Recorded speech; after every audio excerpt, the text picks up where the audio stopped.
तो hello guys, welcome back to the new video. और ये अपना पार्ट 2 है ऑब्वियस है। तो अपन ने पिछले जो वीडियो में देखा था वो अपन ने अति लघु उत्तरीय प्रश्न तक देख लिया था।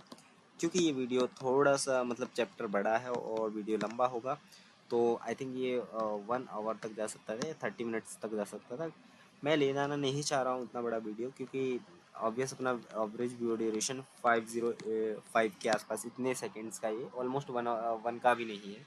तो इसलिए मैं प्रेफर नहीं कर रहा हूँ, ठीक है।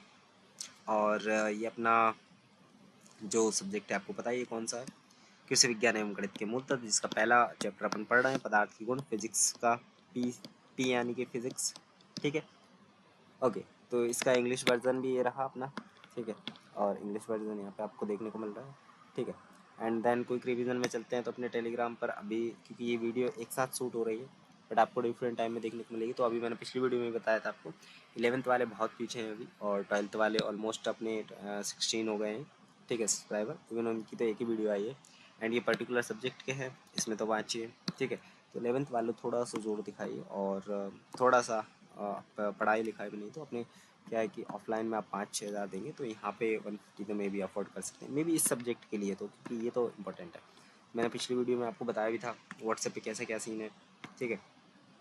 कैसे क्या कुछ मतलब लोग आए तो थे, बट उनको अच्छा नहीं लगा, क्या हो मैं इसको हाइड कर दूँगा। और यहाँ पे जो ये भाई से हुई थी, बट इसको आई थिंक समझ ही नहीं आया क्या हुआ क्या नहीं हुआ, तो इन्होंने ये नहीं किया। एंड अभी अपने जो किए थे उनका ही बताता हूँ, ठीक है। ये पर्टिकुलर सब्जेक्ट थे, इन भाई को चाहिए था तो उन्होंने पेमेंट किया। एंड देन अपन ने इनको ये ग्रुप लिंक मैं तुरंत डिलीट कर देता हूँ, wait and let me check, क्योंकि अपन ग्रुप लिंक को ज़्यादा एक्टिवली शेयर नहीं कर सकते क्योंकि प्राइवेट ग्रुप है, ठीक है। विदाउट वेरिफिकेशन अपन नहीं कर सकते उन चीज़ों को। ओके, चलिए, तो यहाँ पे हो गया अपना। क्विक रिवीजन में चलते हैं एक बार, ठीक है। क्या रहेगा अपना? 10 रुपीज़ फॉर पर PDF एंड 99 फॉर पर सब्जेक्ट। एंड अभी जितने भी बचे हुए स्टूडेंट उनके लिए 150 है, 100+ स्टूडेंट हो जाएंगे फॉर वन ग्रुप 11th और 12th, ठीक है। तो उनको फिर 299 में ही मिलेगा। ओके, ठीक है। चलिए, तो अभी क्या स्टार्ट कर रहे हैं अपन? अब यहाँ पे करेंगे अपने लघु उत्तरीय प्रश्न से स्टार्ट करेंगे। अपन ने पहले ही पढ़ लिया था तो मैं इसको बार बार समेटने नहीं जाऊँगा, ठीक है। ओके, यहाँ तक हो गया था अपना। यहाँ से आप अपना स्टार्ट करते हैं। चलो, ओके। तो लघु उत्तरीय प्रश्न है अपना MP बोर्ड जो भौतिक कक्षा 11, तो उत्तर संक्षिप्त क्रम सहित परीक्षा वर्ष सहित, ठीक है। ओके, निम्नलिखित में के पूरे नाम लिखना है अपने को। CGS पद्धति, MKS पद्धति और FPS पद्धति, इनके फुल नेम ये पूछे जा सकते हैं, ठीक है। CGS का होता है सेंटीमीटर ग्राम सेकंड पद्धति। इसका MKS का आता है। हाँ, अब 150 का एक बेनिफिट ये है कि आप हिंदी और इंग्लिश के दोनों के नोट्स एक्सेस कर सकते हो। तो अगर मैं इसको इंग्लिश में जाकर बताऊँ आपको, ठीक है, आप अगर इंग्लिश वाले बच्चे दिया था तो उनको भी बढ़िया अलग से ग्रुप बना के पढ़ा देंगे अगर वो चाहें तो। बट पहले आए तो सही यार, उनकी तो आई थिंक आने की इच्छा नहीं हो रही है। तो इन पर चित्र वगैरह सब कुछ देखने को मिलेंगे, जो कि आपको इतनी मेहनत करने की ज़रूरत नहीं पड़ेगी। हाँ देखिए, अगर मैं इसमें बात करूँ तो यहाँ पे ये होता है अपना, ठीक है।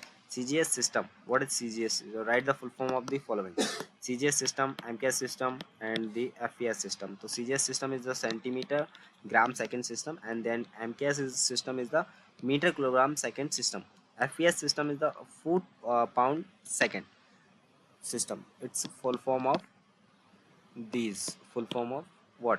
CGS, MKS and FPS जो अपना है उनका फुल फॉर्म यहाँ पे आ जाएगा, ठीक है। चलिए, बैक टू अपना हिंदी, क्योंकि मैन ऑडियंस उसी की है, ठीक है। बट अगर इंग्लिश वाले आते हैं तो वेल एंड गुड, अपन उनको ये भी व्यवस्था कर देंगे। ओके, अपेक्षित घनत्व की परिभाषा सूत्र सहित लिखना अपने को। 13 और 17 में आया था ये, आई थिंक 24 में भी आया हो कि 24 की ये में भी आया हो। किसी पदार्थ का अपेक्षित घनत्व उस पदार्थ के घनत्व तथा 4 डिग्री सेल्सियस तापमान वाले जल की घनत्व के अनुपात बराबर होता है। तो यहाँ पे सूत्र हो जाएगा इसका आपेक्षिक घनत्व या पदार्थ का घनत्व स्लैश 4 डिग्री सेल्सियस जल का घनत्व। भाई पिछले वीडियो में मैंने बताया था, किस बंदे ने कमेंट किया था पेन की राइटिंग अच्छी नहीं आ रही। भाई मैं कुछ नहीं कर सकता यार, अभी थोड़ा सा इसका सिस्टम कॉन्फ़िगरेशन थोड़ा सा कम है अपने का, तो उसमें थोड़ा सा प्रॉब्लम हो रहा है। और तबीयत भी खराब है। मात्रकों में वंचित विशेषताएं लिखिए। तो यहाँ पे ये 12 और 18 में आया था, ठीक है। तो मात्रकों में निम्नलिखित विशेषताएं होनी चाहिए। मात्रकों में कौन कौन सी? ये स्पष्ट रूप से परिभाषित हो, ठीक है। उचित परिणाम का हो, ना बहुत बड़ा ना बहुत छोटा, ठीक है। समय व स्थान के साथ परिवर्तित ना हो, स्थायित्व हो, भौतिक कारक जैसे ताप दाब का प्रभाव ना हो, यह सर्वमान्य हो। क्या? सभी में मान्य होना चाहिए। अब ऐसा आप बोले कि हाँ हमारे इधर चलता है तुम्हारे इधर नहीं चलता है, भाई ये कौन सी बात है यार, ठीक है। तो अंतर्राष्ट्रीय अथवा एसआई पद्धति में कौन कौन से मूल मात्रक है? देखिए, तो एसआई पद्धति में 7 मूल तथा 2 पूरक मात्रक है। तो यहाँ पे क्रम, यहाँ पे लंबाई है तो मीटर हो जाएगा, इसका संकेत एम है। द्रव्यमान है तो किलोग्राम हो जाएगा, इसका केजी है। समय है तो सेकंड हो जाएगा, ठीक है, इसका एस है। ताप है तो केल्विन हो जाएगा, ये मात्रक है, ठीक है। विद्युत धारा को एम्पियर में मापा जाता है तो इसका ए हो जाएगा। ज्योति तीव्रता को यहाँ पे कैंडला में मापा जाता है, सीडी हो जाएगा। पदार्थ की मात्रा को मोल में मापा जाता है तो इसका मोल हो जाएगा। तो ये आपसे 1 वर्ड में ही पूछे जा सकते हैं। और पूरक कौन से हैं अपने? समतलीय कोण यानी कि रेडियन हो जाएगा, इसका आर ए डी, ठीक है, ये नहीं आएगा। और घन का कोण जो है स्ट्रेडियन होता है तो इसका एस आर आ जाएगा, ठीक है। 5वां क्वेश्चन कहता है कि एसआई पद्धति के लाभ लिखना है अपने को। तो प्रत्येक राशि के लिए एक ही मात्रक होता है, ठीक है। मात्रक निरपेक्ष होते हैं, ठीक है। ये दार्शनिक पद्धति है, ठीक है। इसके बाद में यह संबंध पद्धति है। कौन संबंध? यह एक अंतरराष्ट्रीय पद्धति है, ओके, ठीक है। इसके बाद में घनत्व में अपेक्षित घनत्व में अंतर स्पष्ट कीजिए। देखिए ये एक इंपॉर्टेंट क्वेश्चन बन जाता है कि 4 बार ऑलरेडी आ चुका है, ठीक है। तो इसको अच्छे से पढ़ लीजिएगा। घनत्व और आपेक्षिक घनत्व। तो एकांक आयतन का द्रव्यमान किसी पदार्थ का घनत्व फ्लैश 4 डिग्री सेल्सियस का जल घनत्व, ठीक है। इसका मात्रक होता है तो इसका कोई मात्रक नहीं होता है। विभिन्न पद्धतियों में मान विभिन्न और सभी पद्धतियों में मान समान होता है। इसे घनत्व कहते हैं और इसे विशिष्ट गुरुत्व भी कहते हैं, ठीक है। और प्लवन की शर्तें लिखना है अपने को, 2010 में आया था। वस्तु का भार इज इक्वल टू हटाए गए द्रव का भार होना चाहिए, वस्तु का भार, ठीक है। वस्तु का गुरुत्व केंद्र एवं उत्प्लावन केंद्र एक ही ऊर्ध्वाधर रेखा में हो, ठीक है। 8वां क्वेश्चन कहता है अपना 2013 में आया था कि सरल वायुमापी के दोष लिखना है अपने को। तो खुला बर्तन, धूल कण गिर सकते हैं, ठीक है। कोई सुरक्षा आवरण नहीं, टूटने का भय होता है। पारे का तल मापन हेतु स्थायी पैमाना नहीं। स्थानांतरण में असुविधा, स्थानांतरण एक जगह से दूसरी जगह ले जाने में असुविधा। दीवार पर टांगना संभव नहीं है सरल वायुदापी को, ठीक है। इसके बाद में 14 वैरोमीटर की विशेषताएं लिखना है अपने को। तो पारे की ऊंचाई मापने हेतु स्थायी पैमाना, मैं इसको इम्पोर्टेंट नहीं कहूँगा क्योंकि एक भी बार नहीं आया है, और ऑल्सो इसका कंसिडरेबल भी नहीं है, ठीक है।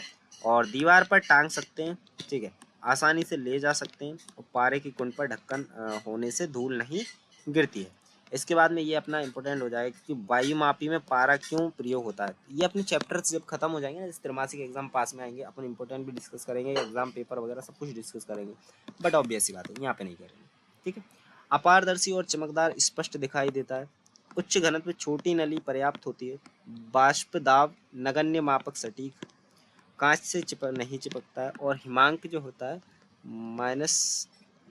-39 डिग्री सेल्सियस ठंडे स्थान पर उपयोग संभव है। ये हिमांक जो है ठंडे के लिए होता है, ठीक है।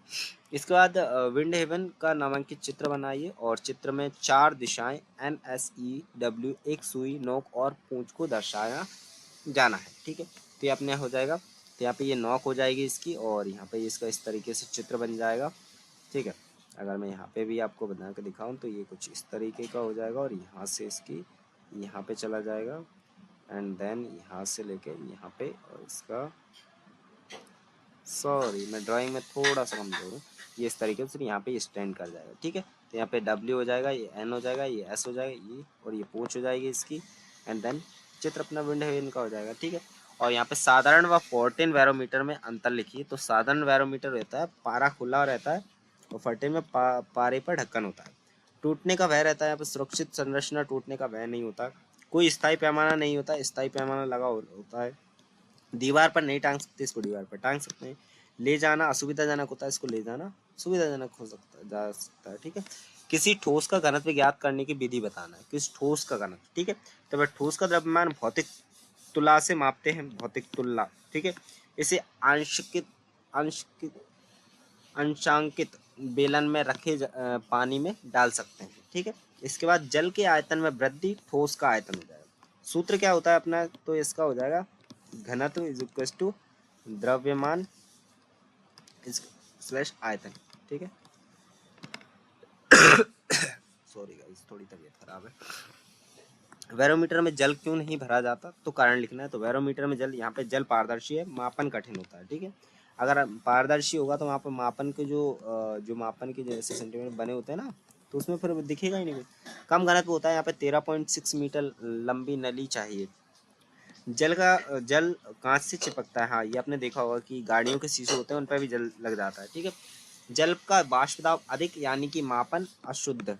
ठीक है, और 0 डिग्री हिमांक ठंडे क्षेत्रों में जम सकता है। इस बैकग्राउंड नॉइज को थोड़ा सा अवॉइड करिए, क्योंकि थोड़े से यूजिंग लैंग्वेज यूज़ नहीं कर सकता मैं, नहीं तो कर लेता, क्योंकि अभी रात का टाइम है, ऑलमोस्ट 2 बजने वाले हैं, बट हमारे इधर ऐसा ही होता है।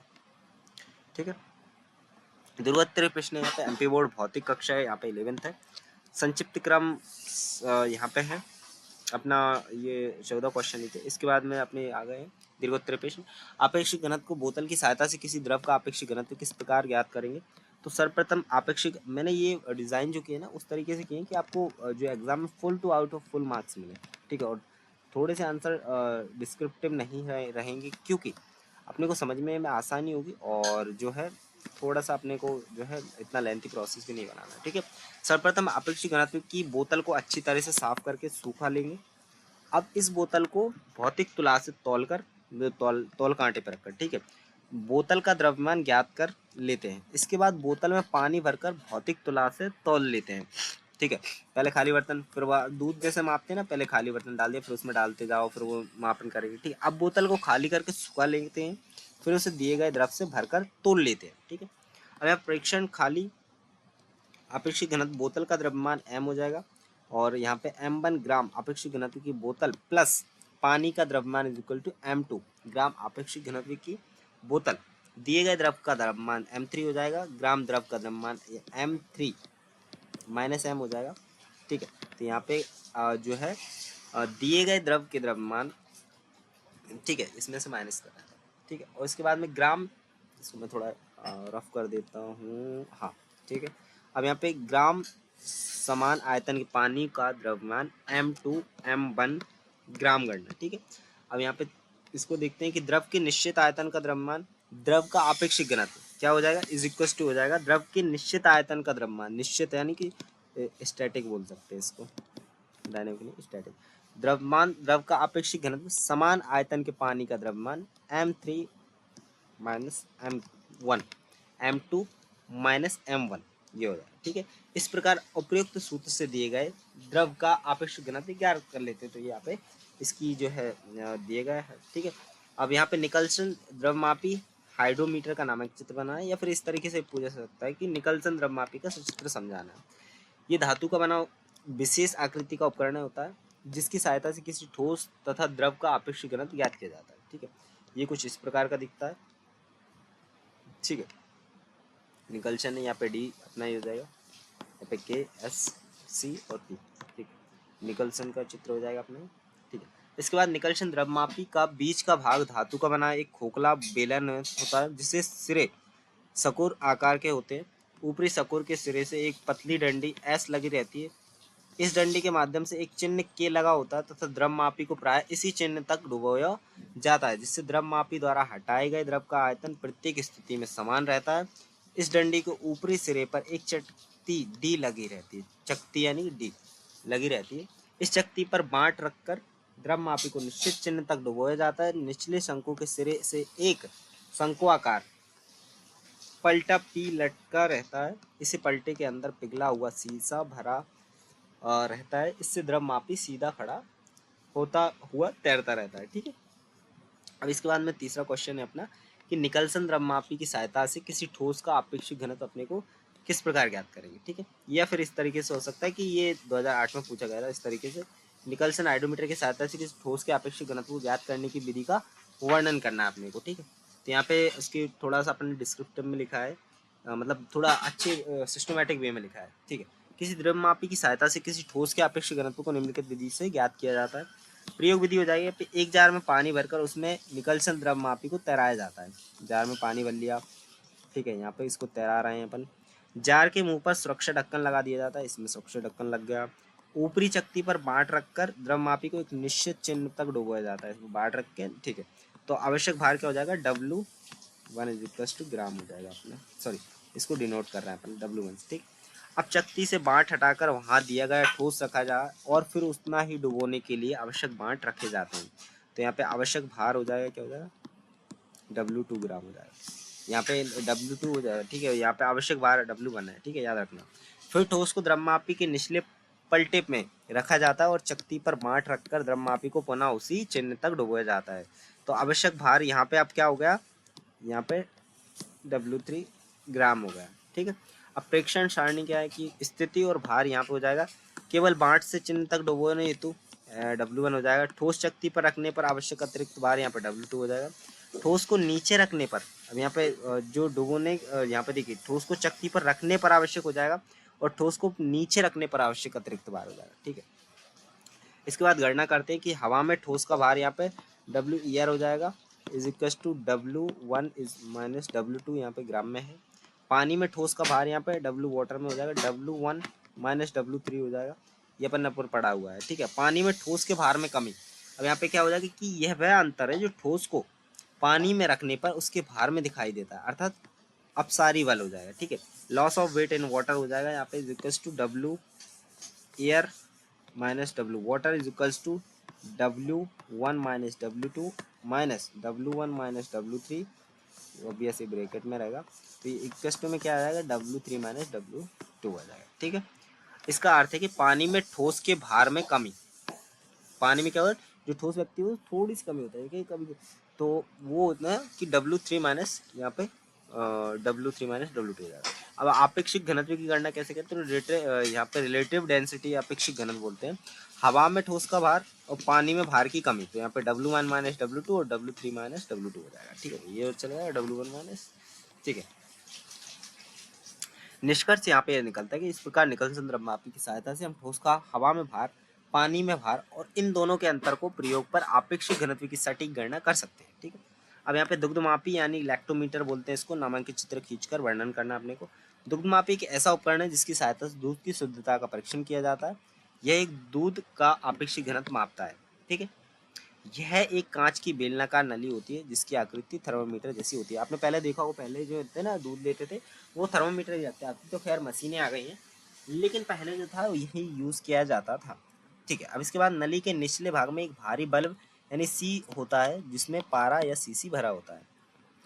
इससे यह उपकरण दूध में सीधा तैरता है, ये तैरता है याद रखना, ठीक है। नली में M से W तक घनत्व के अनुसार विभाजन किया जाता है, M से W तक, जिसमें शुद्धता दूध यानी M से लेकर अधिकतम 90% पानी W तक के निशान होते हैं, मतलब एक दूध में 90% पानी भी हो सकता है, ठीक है। उसका भी जांच करते थे। अब कार्यविधि है, इसे दूध में डुबोया जाता है। यदि यह दूध शुद्ध है तो यह M तक डूबेगा, कौन सा अपना ये M, इतना ही डूबेगा, ठीक है।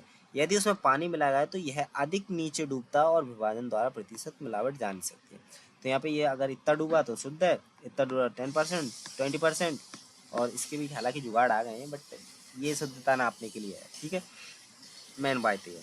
अब इसके बाद में यहाँ पे साइफन क्या है, चित्र सहित अपने को समझना है।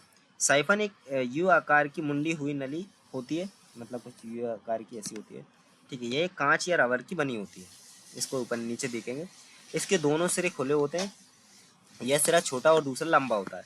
कार्यविधि क्या है कि नली को पहले पूरी तरह जैसे पानी से भर लेते हैं, तरल पानी जैसे पानी से भर लेते हैं, तरल से भर लेते हैं तो पानी जैसा हो सकता है, ठीक है। नली का छोटा सिरा ऊंचाई पर रखें, बर्तन में डुबोते हैं, लंबा सिरा खाली बर्तन में डालते हैं और उंगली हटा लेते हैं, खाली बर्तन में डाल उंगली हटा। गुरुत्वाकर्षण के कारण ऊंचाई वाला द्रव नीचे की ओर बहने लगता है, ऊंचा जो क्या है, ऊंचाई वाला द्रव जो है ना नीचे की ओर, ऑब्वियस बात है, ये तो ऐसी होगी तो यहाँ से बह सकता है। प्रवाह तक चलता है जब तक ऊंचाई वाला बर्तन खाली नहीं हो जाता, ठीक है। इसका यहाँ पे ये कब तक चलेगा, जब तक ये पानी यहाँ से अपने यहाँ से ये पूरी इतना नहीं रह जाता तब तक ये चलता रहेगा, ठीक है। ये कॉन्सेप्ट आपने डीजल अगर देखा होगा तो उसमें भी यूज होता है।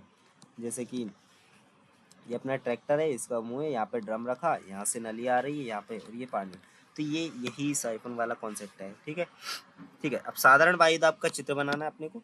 रचना व कार्यविधि है, एक लंबी लगभग 1 मीटर कांच की नली ली जाती है जिसका एक सिरा बंद होता है। नली को पारे से भरकर जिसे उल्टा करके पारे से भरे प्याले में डुबोया जाता है। पारे से भरे प्याले में डुबो रहे हैं। ठीक है, जैसे ही नली का सिरा खोला जाता है, कुछ पारा नीचे आ जाता है और एक निश्चित ऊंचाई पर पारे का तल स्थिर हो जाता है। मतलब कि ऐसे डुबोया है, निश्चित है तल पे, यहाँ पे मान को यहाँ पे चलकर उसका जो क्या होगा, स्थिर हो जाएगा। ठीक है, ये ऊंचाई लगभग 76 सेंटीमीटर वायुदाब के बराबर होती है ऊंचाई। ठीक है, अब नामक की चित्र है, यहाँ पे ये खुला हुआ है, इसको ये स्टैंड अपना, ये तो स्टैंड है, ये तो नॉर्मल है। यहाँ पे निर्वात, तो यहाँ तक ही पारा, जैसे मैंने बताया यहाँ तक अपने डबो है, तो यहाँ तक ये पानी आ जाएगा। ठीक है, तो यहाँ से ये इतना ये चला जाएगा। ठीक है, ओके। अब यहाँ पे अपना है कि 14 बैरोमीटर की रचना चित्र सहित अपने को समझनी है। इसमें 1 मीटर लंबी कांच की नली होती है जिससे जो पारे से भरी रहती है। नली को एक बेलनाकार कांच के बर्तन आर में डाला जाता है जिसमें पारा हो। बर्तन का आधार चमड़े का होता है। बर्तन का जो आधार होता है ना, वो चमड़े का, जिसे ऊपर नीचे किया जा सकता है। नली एक पीतल की नली में बंद होती है जिसके बाहर मुख्य पैमाने और वर्नियर पैमाना लगा होता है। क्या मुख्य पैमाना और वर्नियर पैमाना लगा होता है। पैमाने से पारे की ऊंचाई मापी जाती है। बीच में एक थर्मोमीटर भी लगा होता है जिससे तापमान नोट किया जाता है। ठीक है, यहाँ पर इसका नामांकित चित्र है। कांच की नली है अपनी। ठीक है, इसके ये वर्नियर पेंच है। ठीक है, और यहाँ पे मुख्य पैमाना ये रहा, थर्मोमीटर ये रहा अपना, पीतल की नली है अपनी, ये पारा ये रहा अपना, यहाँ पे डूबो जाएगी। हाथी दांत का संकेत, यहाँ पे हाथी दांत का संकेत कहते हैं इसको। ये पेंच हो जाएगा और चमड़े के आधार ये रहा अपना 14 बैरोमीटर का चित्र अपना ये रहा। अब यहाँ पे निद्रव बैरोमीटर यानी कि एनेरॉइड बैरोमीटर की रचना एवं कार्यविधि अपन समझेंगे। निद्रव बैरोमीटर में किसी प्रकार का द्रव नहीं होता। पहले निद्रव यानी कि निम्न मतलब नो द्रव होता है, ऐसा समझ लो, नो द्रव। ठीक है, ये एक हल्का पोर्टेबल एवं उपयोगी यंत्र विशेषकर वायुयान या पर्वतीय क्षेत्रों के वायुदाब मापन में जो होता है। आपको ये चीज़ आई थिंक पता नहीं, मैं भी पता होगी, अपन ने पढ़ा हुआ है कि पारे को जो है फ्लाइट में नहीं ले जा सकते। ठीक है, ये अगर पूछा जाता है तो आप बता दीजिएगा।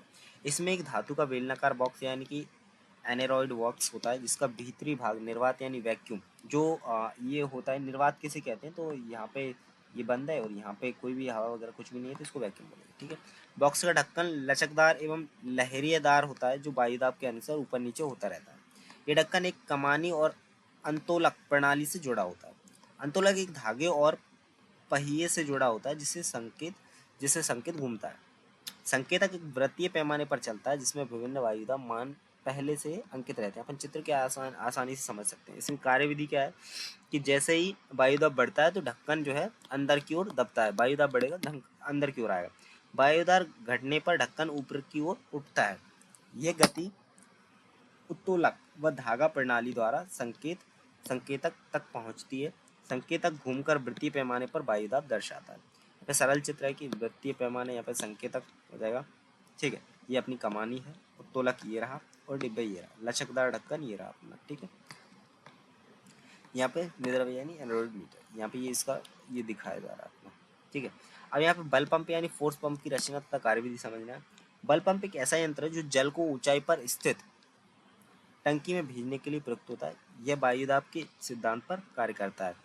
जो ऊंचाई पर स्थित टंकी में भेजने का, अरे यार ये मोटर का कॉन्सेप्ट है अपना, वो पानी खींचने वाली मोटर नहीं होती ना, उसका बस इतना याद रखो, उससे याद आ जाएगा। ठीक है, रचना इसमें लोहे का बैरल सी होता है जिसमें एक पिस्टन पी ऊपर नीचे होता है, चलता रहता है। अगर मैं आपको इसको सिंपल बताऊँ तो अपने इंजन, गाड़ी की इंजन वगैरह होता है उनमें पिस्टन होता है, वो ऐसा ही होता है कुछ। ठीक है, बैरल के नीचे एक लंबी नली यानी कि टी होती है जिससे कि लंबाई लगभग 30 फुट तक होती है। बैरल और नली के संधि स्थान पर वल्व V1 होता है एक तरफा। पंप से जुड़े जलमार्ग ए में दूसरा वल्व V2 होता है तो पानी को टंकी आर की ओर भेजता है। कार्यविधि क्या है कि पिस्टन ऊपर नीचे करने पर नली में से हवा बाहर निकल जाती है। ऊपर नीचे करें हवा बाहर निकल रही। फिर नली में वायुदाब कम होने से पानी ऊपर चढ़ता है। वायुदाब कम है तो ये ऊपर जाएगा और V1 से होकर क्या है बैरल में आता है। जब पिस्टन नीचे आता है तो V1 बंद हो जाता है और V2 खुलता है। इससे पानी नली ए के रास्ते टंकी आर में चला जाता है। ए के रास्ते टंकी आर में जितना अधिक बल उतनी अधिक ऊंचाई पर पानी चलता है। ठीक है, यहाँ पे इसका डायग्राम बताया है। ठीक है, ये ऊंचाई पर है, यहाँ पे जा रहा है पानी। ठीक है, यहाँ से ये पिस्टन है, ये अपना इस तरीके से काम करता है। ठीक है, अब यहाँ पे अपना आई थिंक लास्ट क्वेश्चन है। हाँ ऑब्वियस। ठीक है, कैन विकेंद्रीय पंप यानी कि सेंट्रीफ्यूगल सबमर्सिबल पंप, ठीक, की रचना एवं कार्यविधि समझेंगे। ये पंप पानी को भाप की शक्ति से बाहर निकालने वाला यंत्र है। इसका उपयोग नलकूप, बोरिंग आदि में होता है। नलकूप जो बोरिंग होती है ना, गड्ढा वाला, वो। इसमें एक कास्ट आयरन कैसिंग, ये कैसिंग जो लगी रहती है अपने गड्ढे में, जो यहाँ पे कैसिंग लगती है, जिससे भीतर इम्पेलर लगी होती है। इम्पेलर एक सॉफ्ट पर लगी होती है जो विद्युत मोटर से घुमाई जाती है। कैसिंग के ऊपर वाला पाइप डिलीवरी पाइप और नीचे वाला चूषण पाइप कहलाता है। इसके बाद फुट वाल्व चूषण पाइप के निचले सिरे पर लगा होता है, जो पानी को वापस नहीं जाने देता। क्या नीचे नहीं, अब देखो आपको कॉन्सेप्ट अगर पढ़ा हो तो कि पानी ऊपर नीचे से आ रहा है बट नीचे नहीं जा पा रहा है, तो वो यही होता है। ठीक है, गेट वाल्व जल बहाव नियंत्रण करता है। कार्यविधि क्या है इसकी? कार्यविधि, इसमें इम्पेलर घूमता है, जिससे कि केंद्रीय बल उत्पन्न होता है।